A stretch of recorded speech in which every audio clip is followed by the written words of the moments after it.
यांची पुण्यतिथी साजरी करण्यासाठी एकत्र आलो आहोत.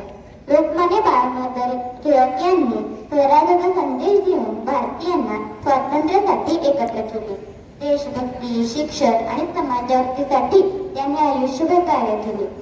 लोकमान्य बाळ गंगाधर यांचा जन्म 23 जुलै 1856 रोजी रत्नागिरी येथे झाला, तर त्यांचे निधन 1 ऑगस्ट 1920 रोजी मुंबई येथे झाले. स्वराज्य कनकू कंड महानायक, देशभक्तीय दीपक सच्चिद नायक, तिलकर आदर्श सदा बेळगल्ली.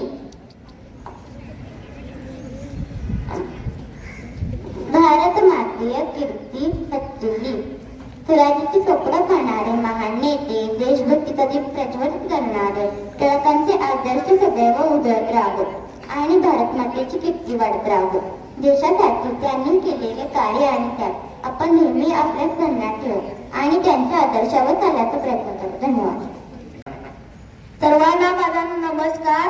माझे नाव Vighnesh Suraj Patil.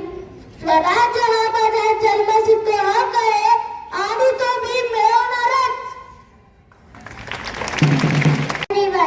Today we remember Lokmanya Bal Gangadhar Tilak, a great freedom fighter of India. His famous slogan, "Swaraj is my birthright and I shall have it," inspired millions of Indians. He dedicated his life to the freedom of our country. On this day, let us remember his sacrifice and follow his ideals. Tilak बाल गंगाधर, तुमको शत शत बार प्रणाम हमारा. पराधीनता के बंधन में बंदी थी जब भारत माता, तुमने तन मन धन अर्पित कर देश प्रेम